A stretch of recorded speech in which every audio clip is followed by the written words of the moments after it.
Ganang buntag nagsuod. Ganyan buntang nagsugod. Oo. Pagkamatay bitaw niya, nagkuha na din, nag-check engine na. Mga idol, meron tayo ngayon na gagawin. So, Chevrolet ito. So, yan, Chevrolet.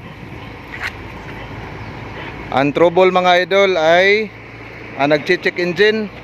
So, i-scan natin kung anong problema. Dahil kapag halimbawa nakaandar na siya, tapos lumitaw yung kanyang check engine, ay biglang namamatay. So ngayon mga idol, i-scan natin, i-on natin itong susi para makapagsimula tayo.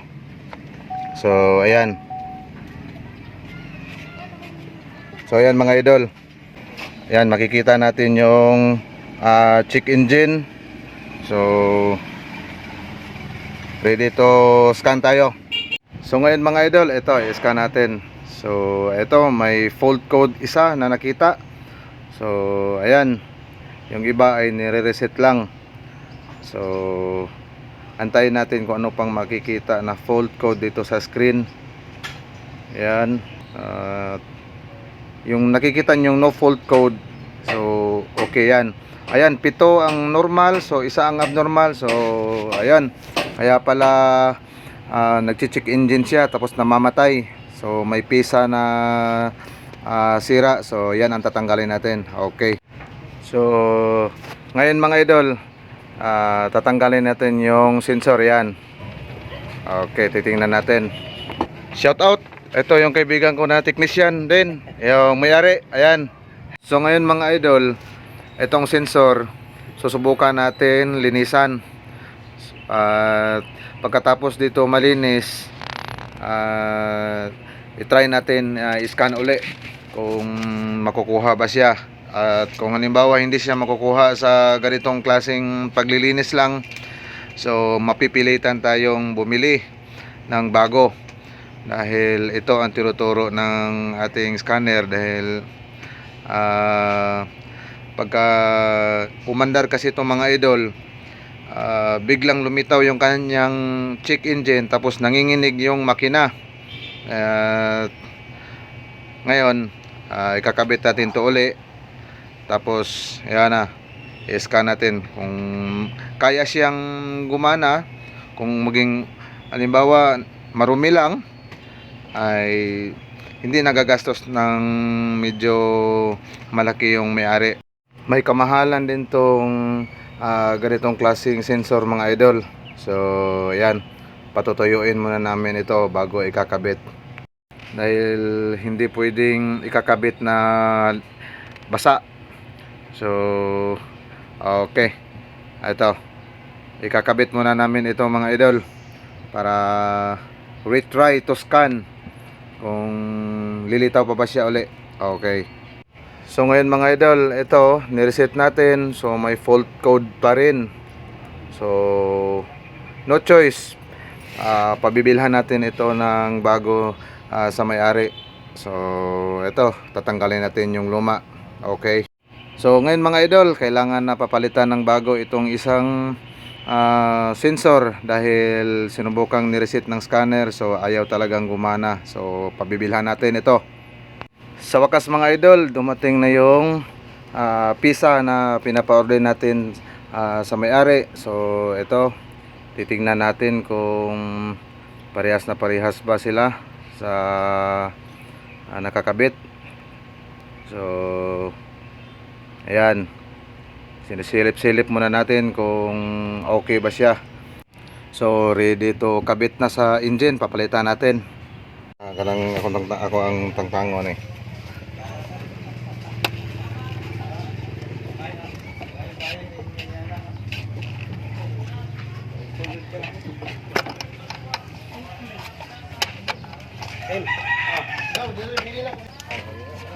Okay. Tunggu natin sa iyang daan. Okay, parehas na parehas. Parehas ang code.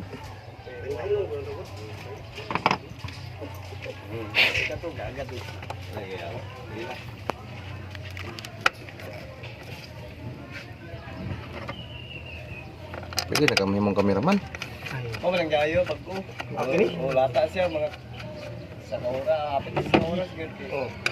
Ako pa man nag-i-set eh. Wala tayo ng oh, kagulkol din eh. Kagulkol man. Apit dismin ko yung online dito. Tingala as dunya tabunduin tagbantay. Okay. Susuki ang Ready na. Ang bulduin tayo normal na tag 700 ayan tagbantay. Ready to scan na. Dito scan.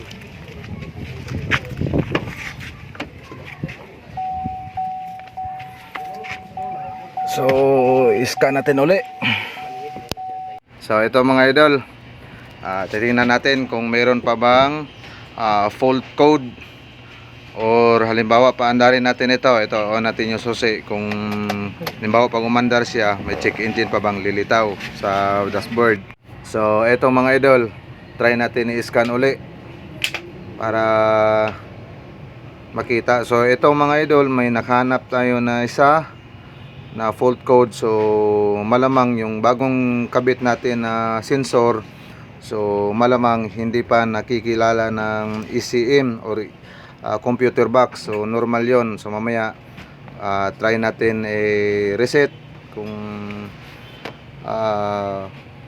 pag reset halimbawa natin uli, kung meron pa rin, so doon na sasakit ang ulo natin. So ito, try natin i-reset. Yun, bingo. Okay mga idol, success. Ayan, no trouble code system, normal na siya. Okay, very good. So, ayan na mga idol, nung pinandar natin, so nung nakaraan, nag-check engine siya.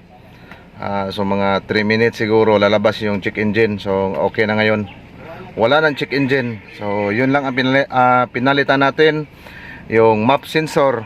So ayan, umandar yan ngayon. So very good, success yung gawa.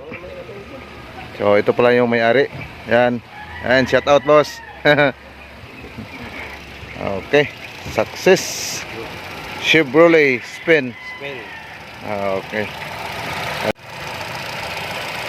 So ito lang yung pinalitan natin dahil ito nakita sa ating panghula-hula natin dito sa sasakyan na to. Pero ginamitan natin na scanner. Yan. So halimbawa kung nakakatulong ako sa inyo mga idol, mga ganitong trouble, pwede siguro himingin lang ako ng pabor, paki-subscribe ng ating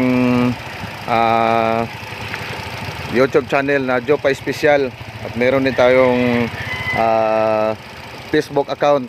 So okay, success yung gawa. Thank you. Salamat.